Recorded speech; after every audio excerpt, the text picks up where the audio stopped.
Hello friends, welcome back to నిశ్శబ్ద భయం silent fear.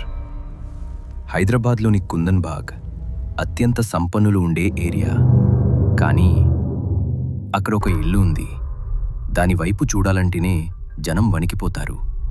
ఇంటర్నెట్లో వైరల్ అయిన సమాచారం ప్రకారం ఆ ఇంట్లో ఒక తల్లి, ఇద్దరు కూతుళ్ళు ఉండేవారు. వాళ్ళు చాలా విచిత్రంగా ప్రవర్తించేవారు. రాత్రైతే చాలు చేతిలో కొవ్వొత్తులు పట్టుకుని బాల్కనీలో తిరిగేవారు. అంతేకాదు, ఒకసారి వాళ్ళలో ఒకరు దారిలో వెళ్ళేవారిపై గొడ్డలితో దాడి చేయటానికి కూడా ప్రయత్నించారట. కానీ అసలు కథ ఇక్కడే మొదలైంది. ఒకరోజు రాత్రి ఒక దొంగ ఆ ఇంట్లో దొంగతనం చేయటానికి గోడ దూకాడు. లోపలికి వెళ్ళి బెడ్రూమ్ తలుపు తీయగానే అక్కడ కనిపించిన దృశ్యం చూసి అతని గుండె ఆగిపోయినంత పనైంది.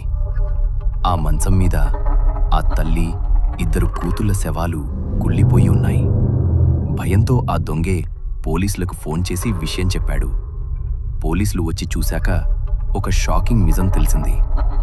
ఆ శవాలు చనిపోయి కనీసం 6 నెలలు అవుతుందని పోస్ట్ మార్టం రిపోర్ట్లో తేలింది. ఇక్కడే అందరికీ మతిపోయే ట్విస్ట్ ఉంది. 6 నెలల క్రితమే వాళ్ళు చనిపోతే నిన్న రాత్రి కూడా వాళ్ళు బాల్కనీలో కొవ్వొత్తులు పట్టుకుని తిరగడం చూశామని స్థానికులు చెప్పారు. మరి 6 నెలలుగా ఆ ఇంట్లో తిరిగింది ఎవరు? శవాలా, లేక వారి ఆత్మలా? ఆ దొంగ ఆ రోజు వెళ్ళకపోతే ఈ నిజం ఎప్పటికీ బయటపడేది కాదేమో. ఇప్పటికీ ఆ ఇంటి గురించి తలుచుకుంటేనే హైదరాబాద్ వాసులకు వెన్నులో వణుకు పుడుతుంది.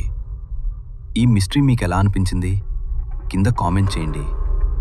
నిజమైన భయం కోసం మా నిశ్శబ్ద భయం సైలెంట్ ఫియర్ ఛానల్ని ఇప్పుడే సబ్స్క్రైబ్ చేసుకోండి. Thanks for watching.